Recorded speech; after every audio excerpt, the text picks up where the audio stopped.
Charismatic Shamak Leo as he dives into current events, social issues, entertainment and culture. With interesting and light-hearted interviews and compelling guests, Shamak delivers fun and thought-provoking conversations that inform, inspire and entertain. Tune in every Friday night at 9 p.m. only on Choice TV.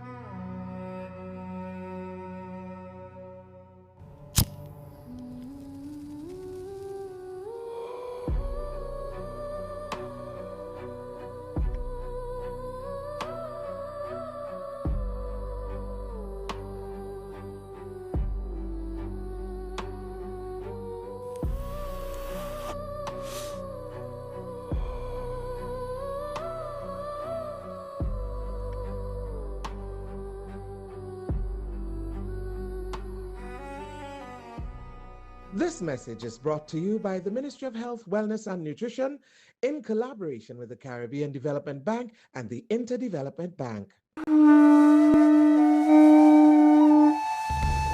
Petroni Dwin. Flo Bois Gaia. Jean-Louis Maison. May we never forget the names of the formerly enslaved who fought and died for the freedoms we now enjoy. This Emancipation Celebration recommit to honoring the memory of our ancestors under the theme, Understanding Our Past to Create a Path for the Future. Join us on Saturday, August 1st, Emancipation Day at 5 p.m. in Vieux-Fort Square as we commemorate the breaking of the shackles through dance, drumming, song, inspiring reflections, and the ceremonial calling of the names who came before us. Benjamin Bocan. Say their names. Honor their legacy.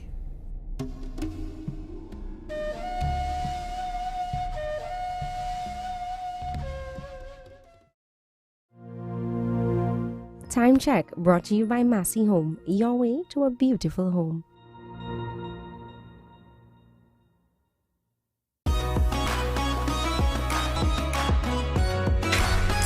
You're watching Choice TV, the people's choice for TV. This segment of the news brought to you by Bank of St. Lucia, all the bank you need.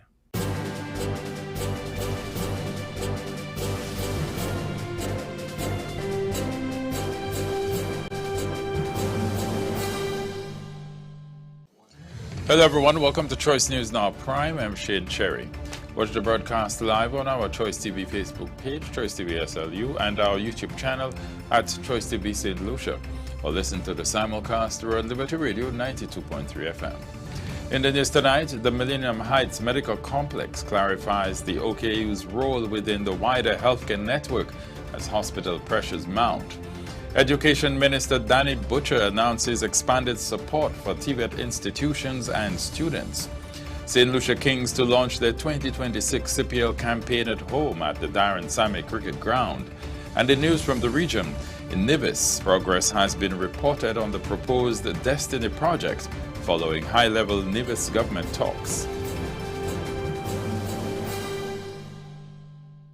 In our top story tonight, the Millennium Heights Medical Complex is moving to clarify public understanding of its relationship with the Owen King EU Hospital. The OKEU is one of 3 institutions managed by the MHMC, alongside the National Mental Wellness Center and the Turning Point Rehabilitation Center. As pressure on hospital services continues to mount, Chief Executive Officer Damien Greaves says recognizing the wider structure is critical. Kishana Smith begins our newscast. The Millennium Heights Medical Complex is seeking to reshape public understanding of one of St. Lucia's most vital healthcare institutions.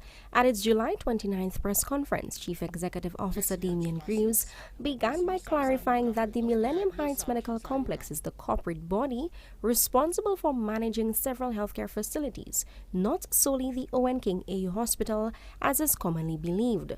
Greaves explained that the complex comprises 3 separate but somewhat related institutions. MHMC is more than the Owen King EU Hospital, or OKEU. It also includes the National Mental Wellness Center, which provides mental health services. It also comprises Turning Point, which supports persons affected by substance abuse, and the secondary care facility, which continues to support patient care and the wider public health system. Together, he said these institutions deliver comprehensive healthcare services while playing an indispensable role in improving the quality of healthcare across St. Lucia. Together, these institutions offer a wide range of services to thousands of St. Lucians. Now, since assuming office in November 2024, I have felt strongly that the public deserves an honest account of what is happening within MHMC, what we have achieved, where the pressures are still, and what we are going to do to improve care. Having established that foundation, Greaves turned his attention to what he described as the stark reality confronting the organization. He acknowledged that the Owen King EU Hospital is operating under immense pressure as demand for services continue to grow, placing significant strain on hospital resources, infrastructure, and personnel. Our public hospital is under pressure, but it is not standing still. Demand for hospital services continues to grow. That's a given. More patients are living with long-term conditions and may require longer periods of treatment. That's a given. We continue to face shortages in some areas, pressure on hospital beds, challenges with medicines and supplies, and work processes, and we are still too dependent on paper and manual systems. So these are challenges, and we will not pretend that it is otherwise. Despite these challenges, the Millennium Heights Medical Complex says it remains committed to delivering quality healthcare while pursuing a four-pillar strategy plan aimed at strengthening service delivery and meeting the evolving needs of the population. For Choice News Now, I am Kishana Smith. With operational pressures mounting at St. Lucia's principal public hospital, the Millennium Heights Medical Complex is shifting its focus toward reform.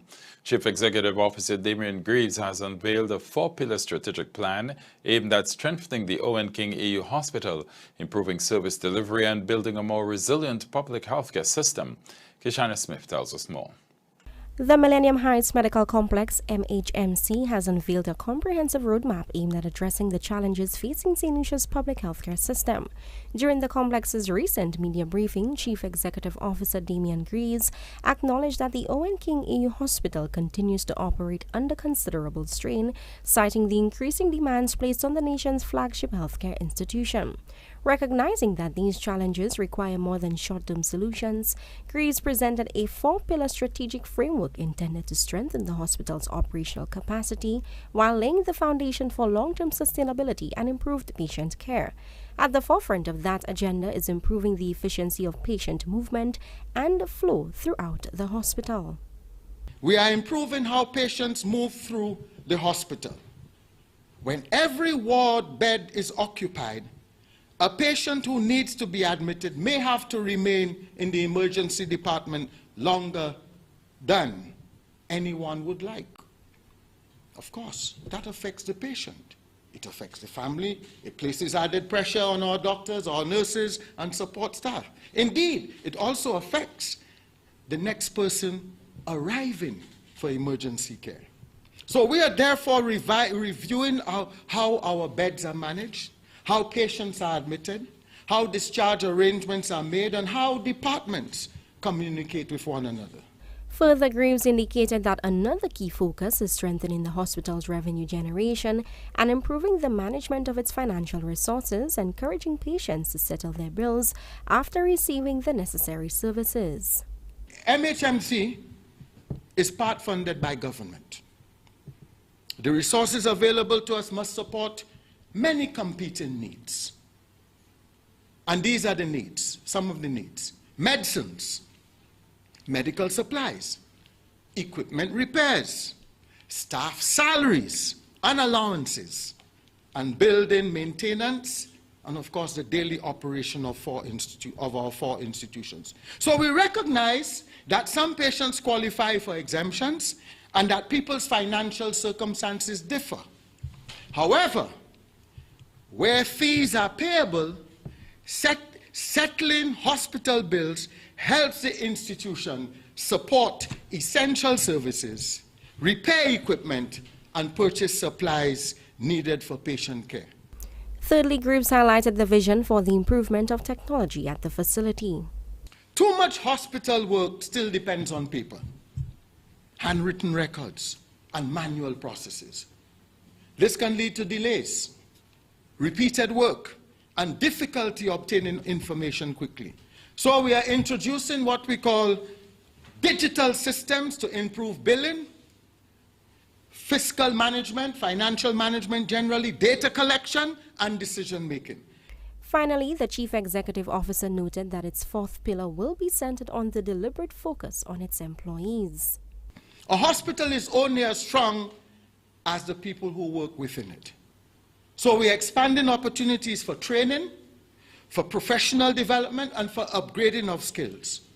Now, this includes clinical training, leadership development, customer service, information technology, and other areas that are essential to modern healthcare. Greaves emphasized that while the road ahead will require sustained commitment and collaboration, the strategic plan represents a decisive step toward modernizing the public healthcare system and ensuring the Millennium Heights Medical Complex is better positioned to fulfill its mandate. For Choice News Now, I am Kishana Smith. Tourism and Investment Minister Dr. Ernest Hilaire says visitor safety depends first on creating secure communities for St. Lucians. He argues that safe neighborhoods, public spaces, and daily environments strengthen national well-being, while also providing the welcoming atmosphere tourists expect. Phoebe Popo reports. In a global tourism industry where destination reputation can shift overnight, maintaining a secure environment isn't just a law enforcement issue. It's an economic lifeline that impacts both St. Lucian families and millions of visitors who choose our shores. Whether it's local vendors earning a living in Castries or tourists relaxing on our beaches, everyone thrives, peace and order are maintained. But achieving that safety requires visible enforcement. The government and police force must actively enforce community policing, not merely to react to crime, but to prevent it by equipping officers, building trust in local neighborhoods, and ensuring law enforcement presence is felt across all public spaces. Here is Minister Ernest Hilaire with more on why national safety and visitor confidence can go hand in hand. I believe if the country feels safe to our citizens, automatically visitors will feel safer. At least I think so. But it may not necessarily be so, but we do have the Rangers unit that are specifically established to deal with those areas, the beaches and those other areas in St. Lucia. The minister highlighted that the majority of St. Lucians do not commit most of the heinous crimes we see. Can I also say the vast majority of St. Lucians are not involved in crime? The vast majority of St. Lucians do not go about, assaulting people, robbing people. Vast majority don't. There are persons that are involved in it. And what we need to do is to get the vast majority of St. Lucians to join the police, to make sure that all of us can fight those incidents when they do take place. Hilaire noted initiatives underway to ensure the members of his community do not turn to guns, gangs and violence to solve issues, and shares that this should be done on a national level. In my own constituency, for example, we started a number of social programs, to make sure that we engage persons, young people in particular, to make sure we offer them alternative pathways, to make sure they don't see crime and guns as an attractive option. But we have to do it throughout the country on a national scale. Ultimately, Minister Hilaire's message underscores a fundamental truth. Keeping St. Lucia safe requires reaching young people long before conflict turns to violence. By combining proactive community policing with local development programs across the constituencies, stakeholders hope to build a safer foundation for citizens, ensuring that the peace enjoyed at home continues to safeguard the island's global reputation. Reporting for Choice News Now, I am Phoebe Popo. Coming up, Education Minister Danny Butcher announces expanded support for TVET institutions and students. And the St. Lucia Kings prepare to launch their 2026 CPL home campaign at the Darren Sammy Cricket Ground. There's stories and more coming up after the break. Stay with us. The news continues.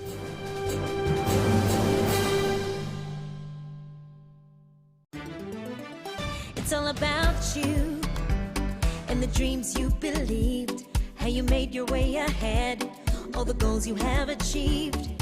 All along the way, you've been a partner so true, all the way you've seen me through. We're all the bank you need. It's still about you and the life you're shaping now, all the doors that open wide, every step, every vow. All along the way, you'll be a partner so true, all the way you've seen me through. We're all the bank you need. We're the Bank of St. Lucia, so bank on your future. We're the Bank of St. Lucia, all the bank you need. Celebrating 25 years strong.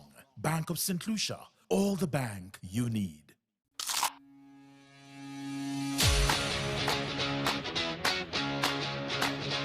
Life is full of tough choices. This one shouldn't be one of them. Wait, 9 pieces for $35? That's crazy. But do I need KFC today? I mean, I had it. When did I last have KFC?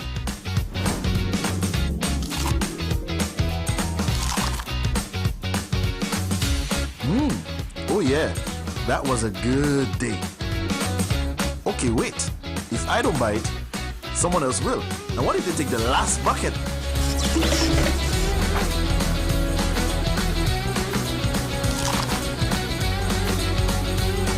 Yep, right decision. Definitely right decision. KFC Crazy Tuesday, because some deals are too good to resist.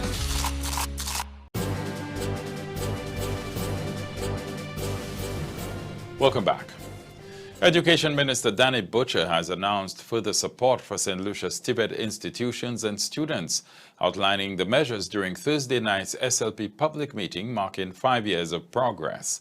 The commitments form part of the government's push to modernize education, strengthen workforce preparation, and equip students with the specialized skills needed for emerging employment and business opportunities. Sienna Dalson reports. At the St. Lucia Labour Party public meeting held the night of Thursday the 30th of July, parliamentary representatives reported the progress made in their respective ministries since their election on the 1st of December 2025, in a celebration of 5 years of progress under successive Labour administrations. The Minister in the Ministry of Education, Danny Butcher, who holds responsibility for technical vocational education and training, outlined the specific investments that will be coming to the island's TVET institutions, as well as a few changes to their curriculum, building capacity to address some of the most critical demands of a St. Lucian citizen. Procurement of equipment has already commenced, and this is what we will be offering: 3D printing, drone operation, thermal vacuum forming in technology in its initial stages. Do you know where the School of Technology and Innovation is? It is in Miku South, but this is a government for everybody. And even if the school is in Miku South, we are taking care of the school because the children of St. Lucia attend the school. For the Stanley John Odlum School of Arts, Media and Design, the minister announced that a recording studio will be retrofitted to support and elevate Marigot as one of the musical capitals of St. Lucia. The St. Lucia TVET Institute School of Sustainable Agriculture and Culinary Arts will benefit from an equipment investment to introduce another Caribbean vocational qualification program to support one of the critical subsectors of St. Lucian manufacturing. They will be able to use dehydrators, smokers, grinders, so that they could attain a CVQ certification in agro-processing. This is your government transforming technical education in this country. Initiatives will soon be rolled out at all of the island's TVET institutes, creating a generation capable of being first responders and leveraging capital to ensure their stability and prosperity. And there are two compulsory initiatives we've added to technical education in this country. One, compulsory. Every student who attends our technical schools must do those two programs. One, first aid training, and two, financial literacy. Because as we build business owners, as we build budding business owners, as we build new entrepreneurs, we're teaching them how to manage their money. And so financial literacy will become compulsory for technical schools. With driving being a critical skill for employability and entrepreneurship, the butcher boasted of the ministry's progress in establishing driving simulators at the schools of innovation and arts in order to roll out a driving readiness program.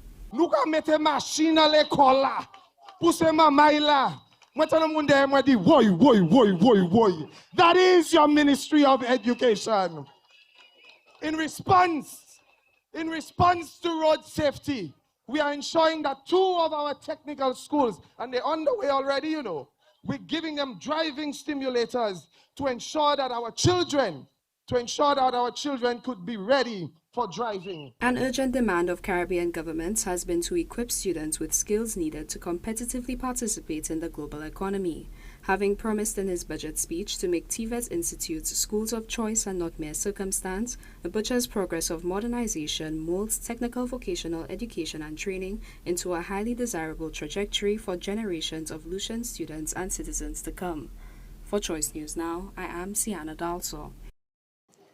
The Royal St. Lucia Police Force Marine Unit today observed its annual Tiller Day, commemorating the 1994 transfer of command from the British Royal Navy to local leadership.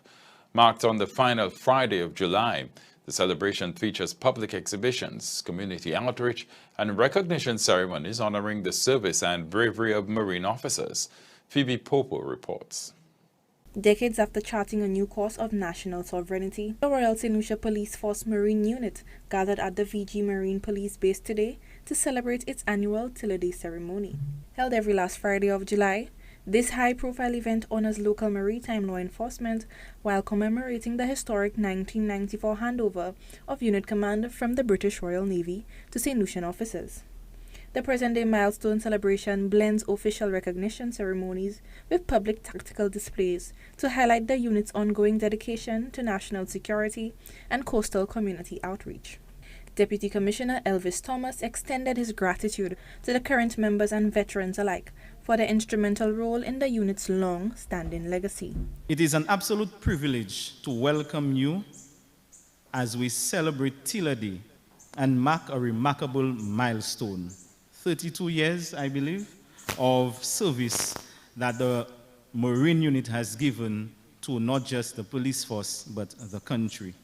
For over 3 decades, our Marine Unit has stood as the steadfast guardians of St. Lucia's coastline and territorial waters. Superintendent Irvin Alfred emphasized that Tiller Day extends beyond a simple celebration, serving as a meaningful occasion for both solemn remembrance and collective pride. Today is not simply about celebrating an anniversary. It is about honoring a legacy, reflecting on a journey, and recognizing that none of us has arrived here alone. We are all products of those who came before us and beneficiaries of the sacrifices made by generations of Marine police officers and their families. Superintendent Alfred highlighted the profound sacrifices made not just by the officers themselves, but also their families, who endure long separations while fully honoring the steep demands of public service. As we celebrate our achievements, we must acknowledge the sacrifices that made them all possible. The Police Marine Unit is unlike many other policing environments. Our officers willingly venture into unpredictable seas, thunderstorms, conduct search and rescue missions, confront dangerous criminals, and answer to the call at any hour of the day or night. The commitment often comes at a personal cost. Behind every officer stands a family that also serves. As Tiller Day festivities got underway, Dr. Mashama Seeley urged officers to draw on past lessons to prepare for coming challenges and guide their future service. And those who now stand at the helm of this legacy, the water does not care about your rank. The water only cares about your readiness. Let those 32 years be your compass and not your ceiling. So today, congratulations and enjoy your Tiller Day, it is yours. Tiller Day once again proved to be more than just a look back at historic milestone of 1994. By balancing high-visibility security demonstrations with deep community outreach, the event underscored the Marines unit evolution from a transitioning division into a vital cornerstone of St. Lucian sovereignty. Moving forward, the dedication displayed today ensures that the nation's coastal waters and local communities remain securely in capable hands for generations to come. For Choice News Now, I am Phoebe Popo. This is Choice News Now Prime. More news coming up after the break. Stay with us.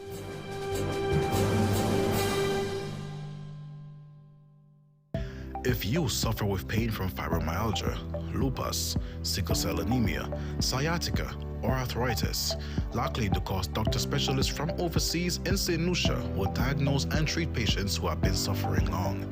Lockley DeCoste specialists will treat the symptoms of stroke, brain injuries, spinal cord injuries with shoulders, elbows, knees, back, and neck pain, even plantar fasciitis being a pain of the past.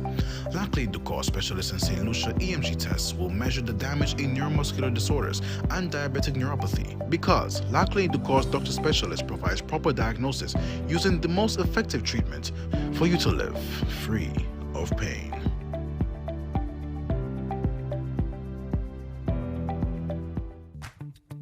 We could do something with that extra space downstairs. You mean where your 25-year-old nephew refuses to leave? Stop it, Eddie. I mean, the actual space. Fresh paint, new furniture. An eviction notice? We could fix it up properly, okay? Okay, turn it into a rental. Make some extra money. I just don't want a second mortgage. It's not a second mortgage.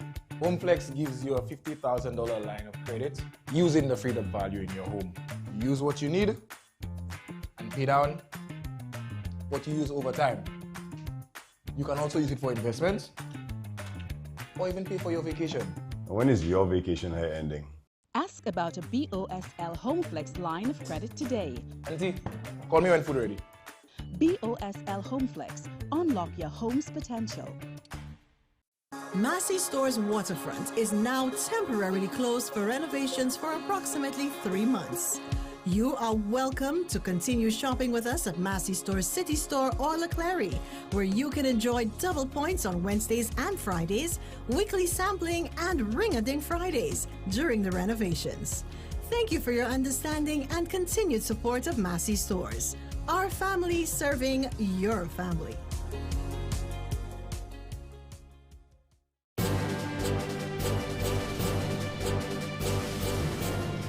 Welcome back. The countdown is on for the St. Lucia Kings 2026 home campaign, which begins on August 12th at the Darren Sammy Cricket Ground. The Republic Bank Caribbean Premier League is expecting to once again draw hundreds of passionate supporters as organizers promise a lively showcase of cricket, entertainment, and national pride. Kishana Smith reports. The excitement and spectacle of the Caribbean Premier League (CPL) are set to return to St. Lucia in a matter of days, bringing with them the roar of enthusiastic crowds, the distinctive sound of bat meeting ball, and the vibrant carnival atmosphere that has become synonymous with the tournament. Beginning August 12th, the Darren Sammy Cricket Ground will once again welcome some of the region's finest T20 cricketers as the Republic Bank Caribbean Premier League makes its highly anticipated stop in St. Lucia.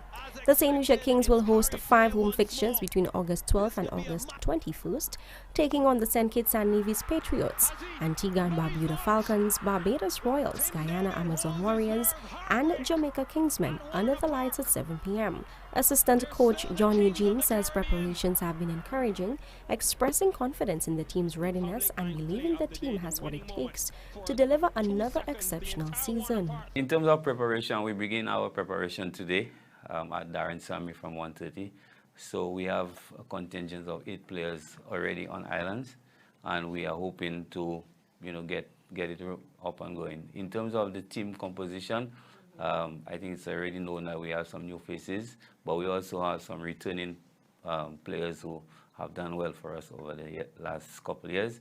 So we're hoping we could blend these new players and you know, the regulars from the Kings. Beyond the boundary ropes, organizers are promising an experience that extends well beyond the cricket itself.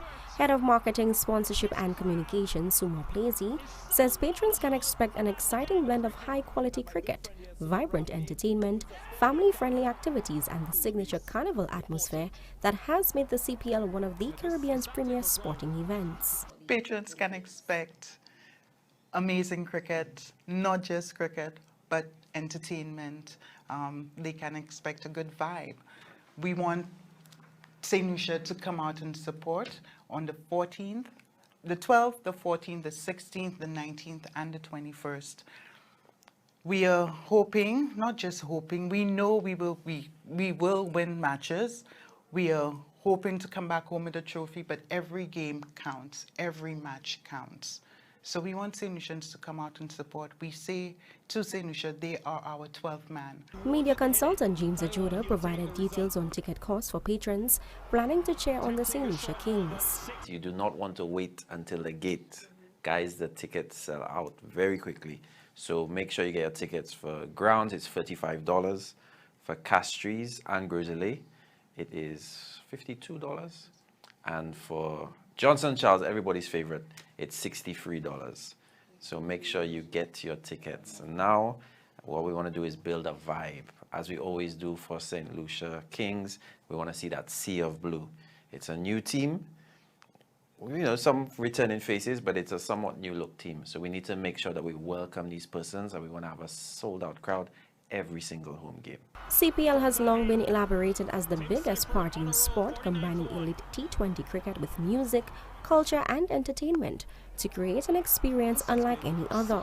Each match is expected to draw thousands of spectators while providing an economic boost for local vendors, tourism operators and businesses across the island. The St. Lucia Kings will play their home matches at the Darren Sammy Cricket Ground, with games scheduled for 7 p.m. on August 12th, 14th, 16th, 19th and concluding on August 21st. For Choice News Now, I am Kishana Smith. St. Lucia's Combined Schools Choir has returned from its first overseas tour, following a week of performances in Dominica from July 22nd to the 29th. Built on months of disciplined rehearsals and commitment, the young vocalists earned strong regional praise, showcasing their talent while demonstrating how preparation, perseverance and teamwork can elevate local performers onto the international stage. Phoebe Popo tells us more. A milestone moment, a foreign stage, and an unforgettable standing ovation. For the very first time, the Combined School Choir of St. Lucia took their talents beyond our shores, lighting up stages across Dominica from July 22nd to the 29th. From the nervous excitement of hitting that first note on international soil to the electric applause of a Dominican audience, these young vocalists didn't just perform. They represented our nation with pure zeal and discipline. Choir director Robert Rennie reveals how the historic tour transformed St. Lucia's young performers. When the choir hit that first note, you could tell that they were very confident. Prior to the actual performance, there was the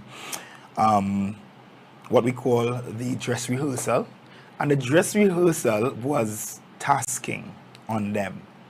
So if you had to go solely based on what would have happened on the dress rehearsal, you would have known that, oh my God, the students can be tired, and you know they had performances prior to that, so these things could have impacted the energy. But after the dress rehearsal, after going home, after going back to the school, after getting some rest, after having a briefing and a talk, the students understood the importance of representing your country. Rennie explains why choir members maintain greater professionalism while adapting to their new director. They had to ensure that they exhibited the highest standard of professionalism, because one, it's a new director. It's not it's not me, it's not another St. Lucian director that we work with. It's just a different director from a different country, and so they understood the importance of, hey, this is a new director, this is a professional space, we have to lock in because we only have this particular day to learn this song. So that was one of the things that they really got to appreciate. Rennie said the experience instilled discipline, strengthened a sense of national pride, and a deeper understanding of the responsibility that comes with representing one's country. I believe that going into another country, getting to perform with new directors, getting to perform in front of a regional audience really instilled in them an appreciation for all the professional tenets of singing as a choir and just performing and representing your country in general. From intense rehearsal schedules and managing vocal fatigue to soaking in the praise of regional musical pairs, the Dominica tour was far more than just a trip. It was a masterclass in growth, professionalism, and national pride for our young performers. As the choir settles back on home soil, one thing is abundantly clear. The bar has been raised, and the future of St. Lucian choral music has never sounded brighter. For Choice News Now, I am Phoebe Popo. The news continues after the break with PR Daily. Stay with us.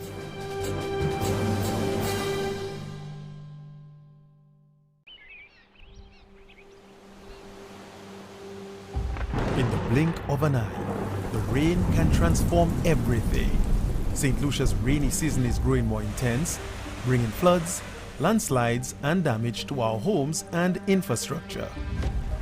Flooding can damage our water supply, making clean water hard to find when we need it most. But we can prepare. Keep our waterways clean, keep drains clear, install and protect your water tanks, and collect potable water. Wasco is on the front line, ready to protect our water. But we need your support to keep our system strong. Water is life. Let's protect it, secure our water, and secure our future. For more information, call 457-3900 or visit wascostlucia.com.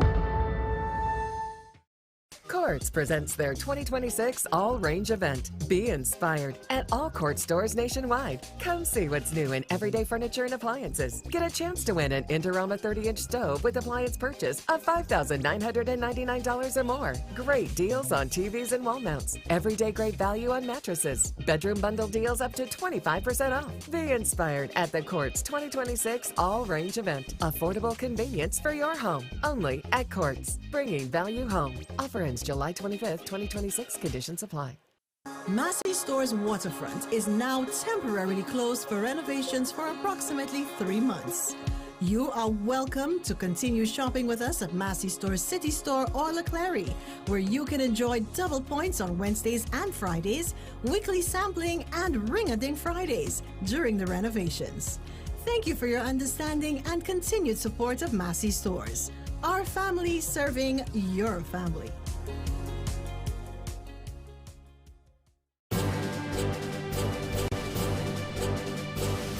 Welcome back to Choice News Now Prime. Here's PR Daily with Kishana Smith. Good evening, everyone, and welcome to PR Daily, your trusted source for the latest press releases, important announcements, community initiatives, and events. I am your presenter, Kishana Smith. Premature babies born at St. Lucia's two major hospitals will soon have access to life-saving treatment at no cost to their families, as the Ministry of Health, Wellness and Nutrition expands services under its Universal Health Coverage UHC project. Effective August 1st, surfactant replacement therapy, a critical intervention used to support the lung development of premature infants, and will be provided free of charge at the Millennium Heights Medical Complex and the St. Jude Hospital. More in this report.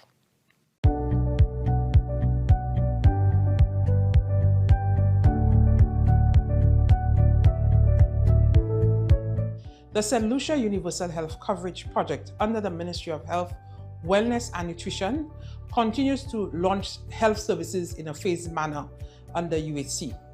In June of 2023, we launched Maternal and Child Health Services, which was the first service we launched under UHC, where we gave mothers all the labs they need for their antenatal period or during their pregnancy, as well as the ultrasounds they would need. Because we noticed that mothers it was a bit difficult for them to be able to pay for all the labs and get the ultrasounds done. On August 1st of this year, which is the next few days, we will be expanding the service under maternal and child health services by offering premature babies surfactant replacement therapy.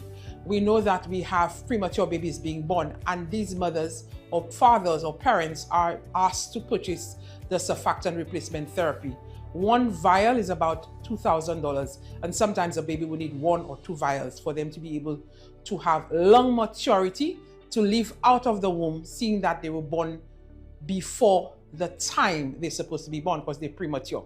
So under UHC, come August 1st, we will be providing surfactant replacement therapy as an expansion of the maternal and child health services under UHC at both Millennium Heights Medical Complex and St. Jude Hospital. So premature babies would have a better chance of survival by getting the surfactant replacement therapy at no cost to the parents.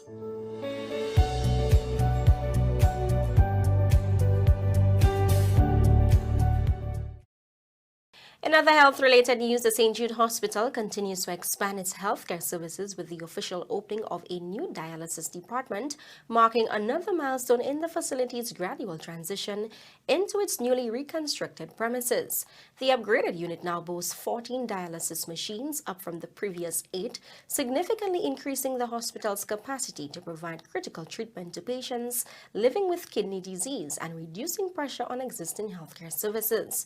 Minister for Health, Wellness and Nutrition, the Honorable Moses Baptiste, expressed his satisfaction with the grand opening.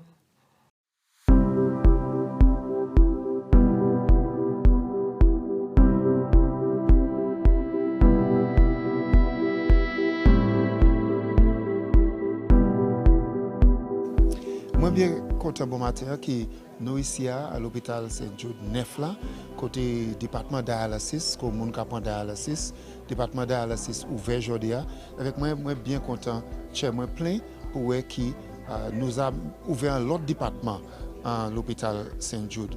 Nous savons nous travaillons avec à chaque monde, c'est docteur Saint-Jude, c'est nurse là, c'est patient là qui a prend dialysis. Moi bien content parce que à présent, nous avons un département de dialysis qui n'est plus machine. Nous avons 8 machines, à présent, nous avons 14 machines. Avec nous allons continuer à développer, avec faire service là, plus meilleur pour tout le monde.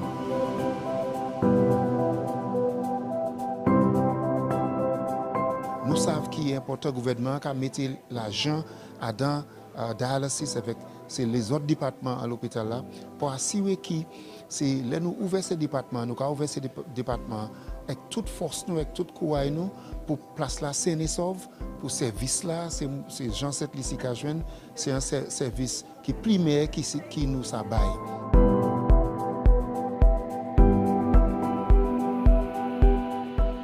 Moi je voulais remercier un chai officier qui est sorti à l'hôpital Saint-Jude.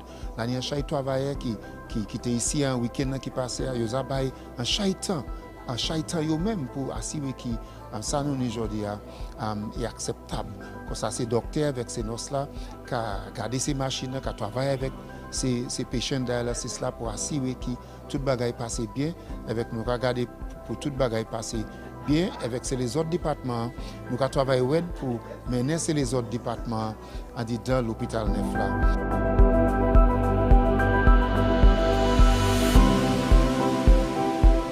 Savent à chaque monde qui travaille avec nous, monde qui n'a pas patience. Je veux remercier ces travailleurs, Adam pas qu'à travailler Saint-Dieu de corps, mais ils même te baillent en chaque force pour assurer que ça nous n'y a besoin sain et sauf. Premier ministre avec cabinet là, avec toutes ces forces là, premier ministre là, qui a mis dedans pour gérer ça là.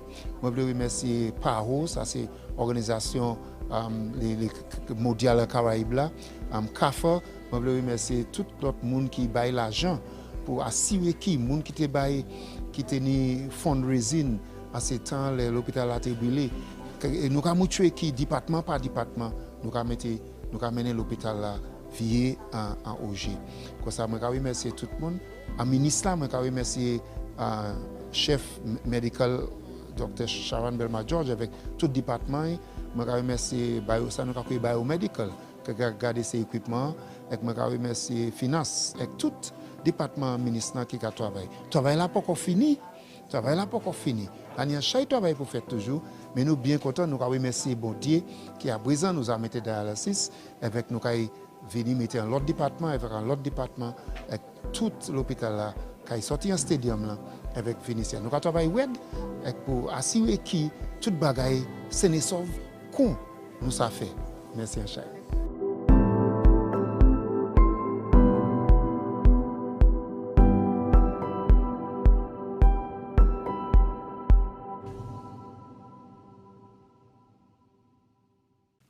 Massey Stores St. Lucia says its waterfront branch will close temporarily beginning tomorrow, August 1st, 2026, to facilitate renovation works aimed at improving the shopping experience for customers.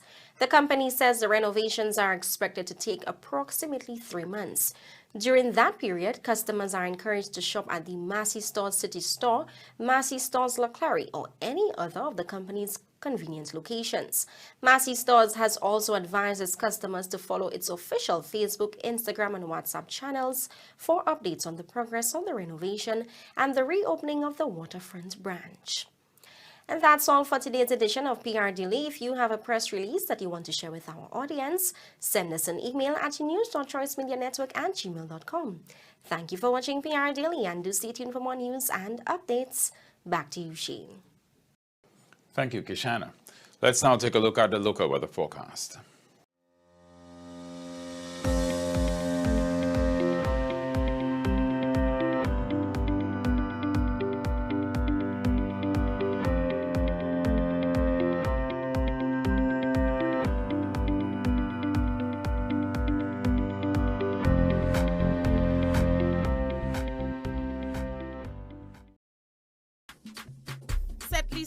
Nous pas jamais fait pour rester tranquille. Pas tout jour, pas toute la semaine, pas distant la vie qu'a passé nous. À présent, levez du bout. Marchez en commun nous. Logez corps en place travail. Pour marche là, danser et cuisiner nous. Bonne corps avec gens travail. Bonne corps avec moun en commun nous. Bonne corps avec issue. Parce que 5 minutes pas trop petit. Ciao besoin, sans besoin. Li de ou besoin. Tout ti marché ka leve quoi. Chaque mouvement ka goumen kote, pressure, sick, stress, fatigue. Sa pa ni rien pour faire ek moun ka aller en gym. Sa ka concerne nous tout. En travail, en l'école, en kaila, en toute commune. Nous pas ni pour espérer plus tard. Ou pas besoin temps, ou besoin mouvement. Leve, du bout. En nous aller. C'est ici en mouvement. This message is brought to you by the Ministry of Health, Wellness and Nutrition in collaboration with the Caribbean Development Bank and the Inter-American Development Bank. St. Lucia Cruise Port advises the public that the sidewalk along the Vendors Arcade, bordering the John Compton Highway and Jeremy Streets, will be temporarily restricted to facilitate the construction of the new Vendors Arcade. There will be no pedestrian throughway from the newly constructed boardwalk to La Place Carénage during this time. Pedestrians are advised to use the walkway adjacent to the Castries Market and subway. Directional signage and safety barriers will be installed to guide foot traffic and ensure public safety. St. Lucia Cruise Port asks all road users to remain alert, exercise caution when navigating the area, follow posted instructions, and cooperate with on-site personnel. St. Lucia Cruise Port apologizes for any inconvenience this may cause.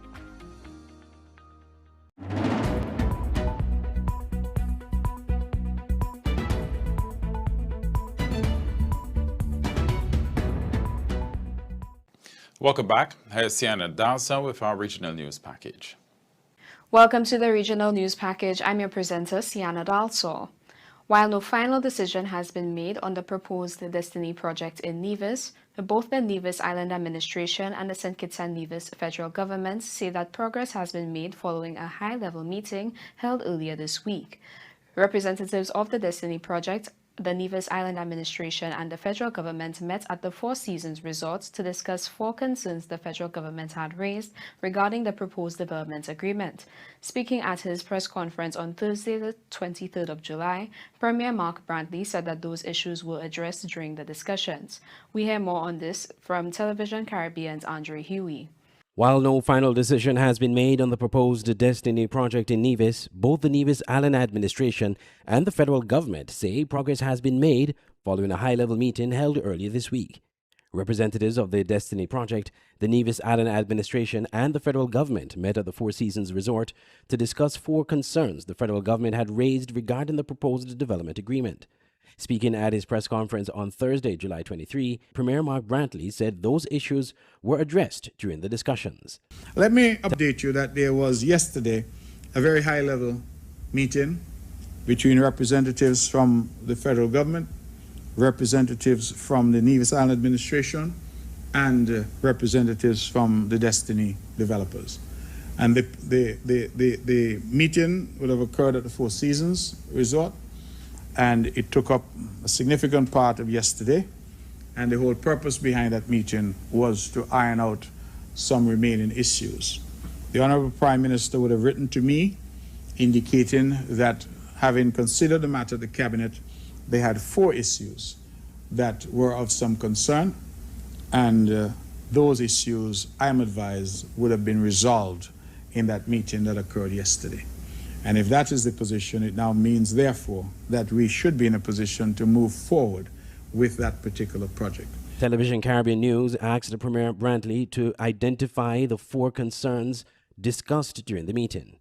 I am not at liberty to tell you what the Cabinet in St. Kitts would have had concerns about, because that's an ongoing conversation. The Premier said the proposed agreement has undergone significant revisions from its original version and indicated that once the legislation receives its first reading in Parliament, the document will be made available for public review and discussion. The agreement will come. It has to come. Let the process work. Because I'll tell you something, Ms. Hewlett, the agreement that went to St. Kitts, where the Cabinet here said we felt fairly comfortable, is not going to be the agreement that is the final agreement. Because the Cabinet in St. Kitts has also said, well, we want this tweaked and that tweaked as well. That agreement, my understanding, has gone through some 30-odd revisions. And that is part of the problem, because what you're having, members of the press, is that somebody saying, oh, I have access to the agreement. They may have seen a version which was version 15. And they're grabbing pieces of version 15 and say, see, this is what I say. Not realizing that those have already been taken out. And we're moving on. So that's why I said, let us wait, let us abide the process. Nobody's trying to hide anything. It is just a process.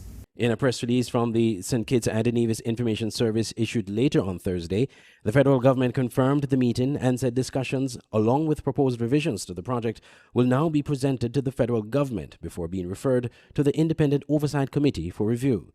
The committee's recommendations will then be returned to the federal cabinet for consideration.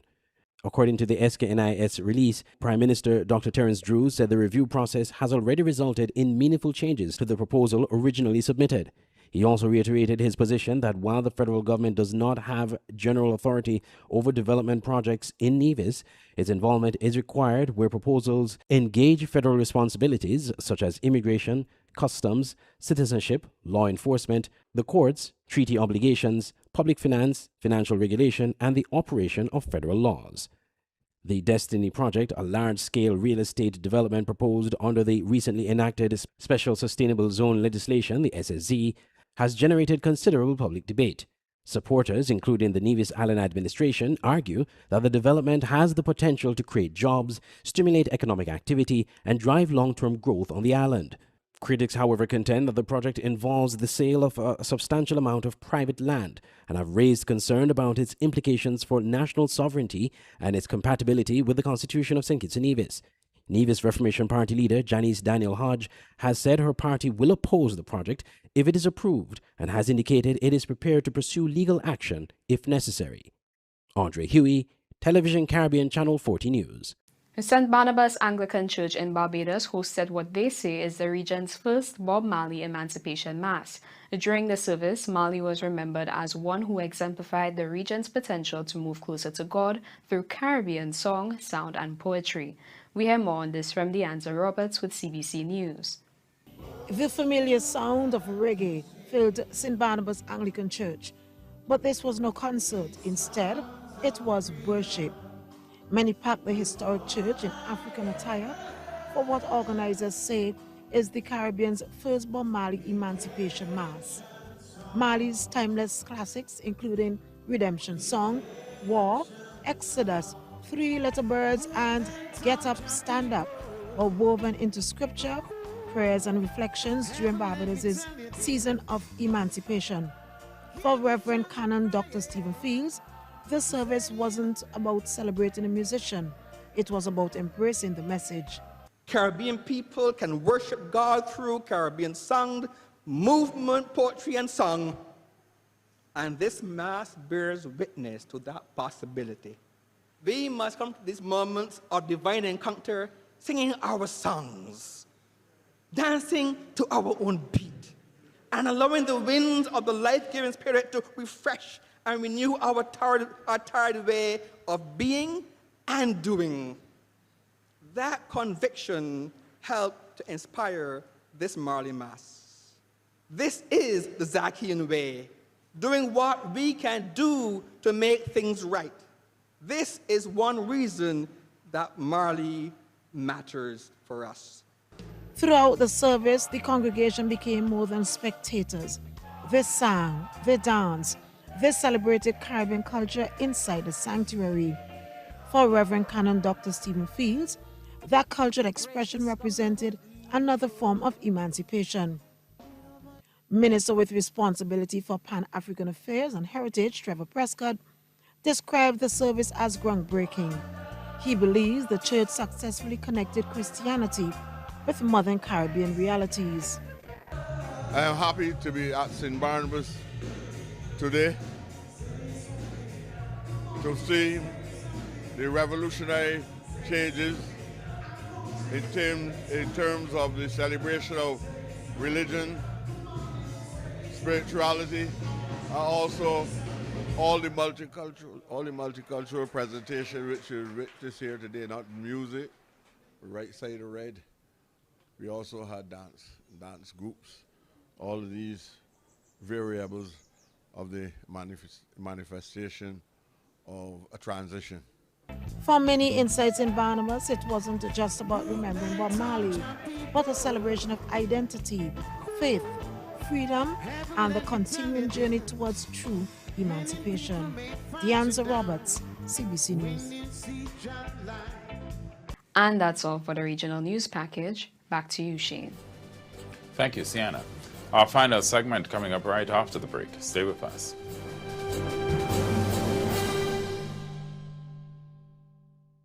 Massey Store's waterfront is now temporarily closed for renovations for approximately 3 months. You are welcome to continue shopping with us at Massey Store's City Store or Leclerc, where you can enjoy double points on Wednesdays and Fridays, weekly sampling, and ring-a-ding Fridays during the renovations. Thank you for your understanding and continued support of Massey Stores. Our family serving your family. Every building pulses with its own life and energy. Let's ensure yours shines with health and vitality. Lewis Industries infuses life into every corner of your buildings with tailored cleaning solutions.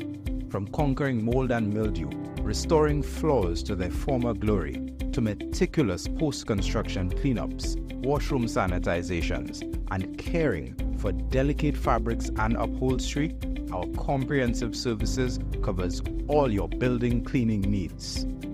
Create an environment that boosts productivity and leaves a lasting impression, because clean is not just an appearance, but a performance. Bring your workspace to life with Lewis Industries. Call us at 450-4060 or visit us at www.lewisindustries.ltd.com to schedule your professional cleaning service today. Petroni Dwin.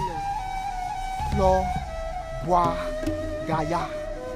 Jean-Louis Maison. May we never forget the names of the formerly enslaved who fought and died for the freedoms we now enjoy. This Emancipation Celebration, recommit to honoring the memory of our ancestors under the theme Understanding Our Past to Create a Path for the Future. Join us on Saturday, August 1st, Emancipation Day at 5 p.m. in Vieux Fort Square as we commemorate the breaking of the shackles through dance, drumming, song, inspiring reflections, and the ceremonial calling of the names who came before us. Benjamin Bokan. Say their names. Honor their legacy.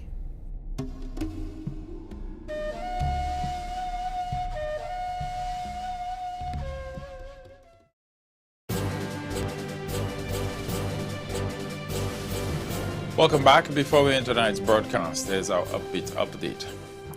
A viral video has transformed the life of 64-year-old Navy veteran James Blair, who continued working at the John Wayne Airport in California despite severe knee problems and financial pressures. A passenger identified as Thackeray recorded Blair struggling across the tarmac and posted the footage online, asking viewers whether anyone knew him. The video quickly gained widespread attention, prompting thousands of people to ask how they could help. Blair served in the Navy from 1980 to 1990 before working as a fuel mechanic. Although nearing retirement age, he continued working to help support his elderly mother's hospice care. After Blair was identified, his supervisor helped establish a GoFundMe campaign. More than 6,000 donors contributed approximately $180,000. The response left Blair deeply moved, particularly because many donors contributed despite facing their own financial struggles. He said the experience restored his faith. Thackeray later presented him with a check for $174,000. Blair has not yet retired, but has already used part of the funds to purchase a bed. And with that, we come to the end of our primetime newscast. On behalf of the entire Choice TV family, thank you for staying with us. Stay tuned for more quality programming on Choice TV.